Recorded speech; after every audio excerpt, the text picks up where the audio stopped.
I'm in the studio on the job today. I'm doing what is called gilding. You put silver or gold leaf on a frame to make it look beautiful. I actually really love frames on my paintings. I'm preparing for a small show of my playing cards. As you can see, I'm framing, I'm doing some gilding even. I'm trying to impress people with the paintings by making what is called a gilded frame, a silver leaf in this case. Anyway, yeah, I'm going to make a quick comment. Today is an important day, I think, for the anti-nuclear activists. As far as I know, that Dana Durnford is in court today. I hope everything is going well. He's in my thoughts. I'm thinking about him.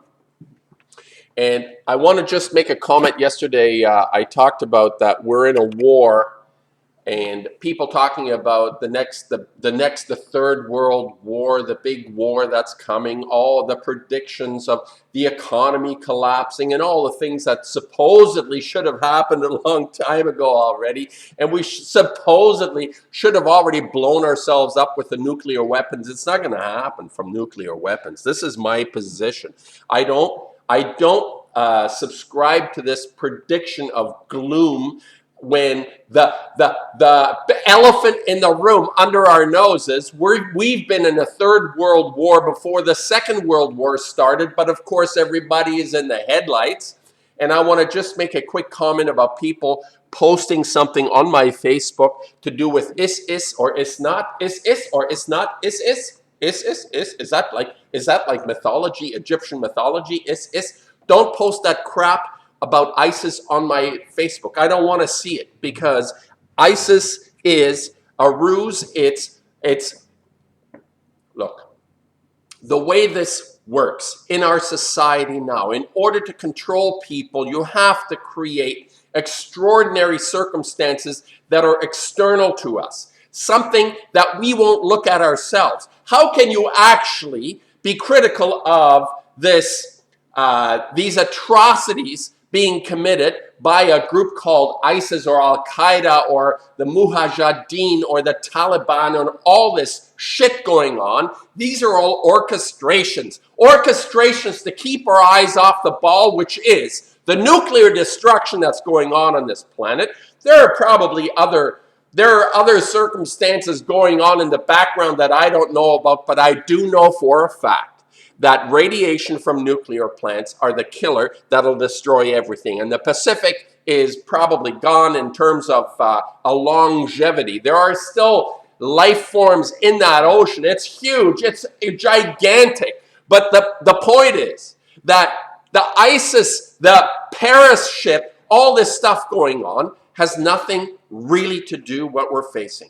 It has no significance in the big picture, because it's like a mosquito biting you on your ass. That's what it is. And it's meant to keep our eyeballs in the headlights of their agenda. Their agenda is to create fear, and the idea that it's not happening to you, not yet, it could, because we're like Paris. We're like Paris. It could happen to you because it's really close. Paris is really close. It's like me. It's like white man, acid man, is going to get attacked by these evil Muslims. It's all a big ruse. So don't put ISIS shit on my Facebook. Forget about it. I don't want it. I'm going to just get rid of it. And what I want to say that is positive in this video, I want to try I want to try and be positive, considering that the monumental destruction that is occurring every day as we speak, the enormous amounts of exotic elements being distributed into the environment by nuclear plants all over this planet, over 400 of them. And what I want to talk about is a level of despair that is in this community of people that are aware. And please don't get involved in this ISIS stuff. This is just a diversion again. Obviously, people are being murdered and killed, but the incredible murder that's occurring is by forces that are supposedly fighting a war on terror.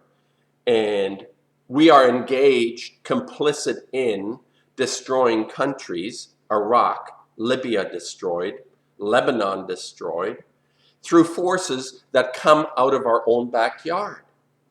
We're complicit. We are complicit. But the greatest fault in our society, in our culture, is that we allowed an industry that produces the most toxic, most lethal pollution ever invented on this planet, called nuclear waste, nuclear radiation, hundreds of thousands of tons of it, that is being distributed via the ocean into the entire environment on our planet. It feels hopeless. And here is my message. I want to be positive about this. I just don't want to be another voice of gloom in this, although it's really, we are desperate people who are attached to life and what it means to be alive. We are part of existence, and life is part of existence. Consciousness is everything. Consciousness is not a frontier. Consciousness is everything. And what I've said is conscience. And I want to internalize this. And I want to say to people who are listening to me on this, stop externalizing the problem. We are individually, I am part of the problem, unless I choose to act my conscience. This is what it means. This is what my channel is about, to act our conscience and not focus on the externals. Things are happening that are grotesque, brutal, depraved. The actions taken by our so-called leaders that continue to keep us in this cycle of violence, because we're externalizing the problem, we're not internalizing it. This is a very clever way of manipulating a population, by continuously externalizing. And when you listen to people who continuously blame someone else, this is where the problem begins. These are not the activists I am part of. I don't want to know about how much information you have about how terrible it is. I want to know about your transformation. You want to know about my transformation. What it is that I'm doing in my life that counters, that goes against, that is resistance to this continuous cycle of violence. And the only way this destruction will stop is through personal transformations. That's how it works. That's how I feel it. I needed to change the way I am. When 3/11/11, Fukushima, blew up, I understood this is the most important, the most crucial part in my life, to change myself, to change my work, to try and become effective. Me, what am I doing? What am I doing? Not who am I blaming, but what am I doing? And there is lots of blame to go around, and I have blame. I am someone that regrets many different things in my life, but I'm going to change that. I'm not going to repeat, so I will feel the regret as I go on. And we all need to figure out what that transformation personally is.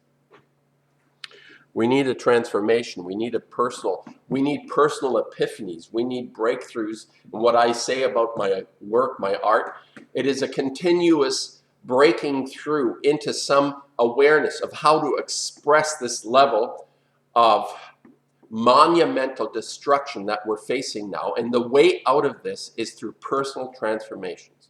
And people that I relate to are going through those transformations. The people I ignore do not accept this personal transformation that they have to go through, that I have to go through. If I don't feel that this is happening in each individual that I contact, it's one soul at a time, there is no reason for me to relate to that person, because they're part of the problem. We cannot externalize this. It's an internal thing. The reason we've ended up in this position with all the destruction going on, we need that personal transformation.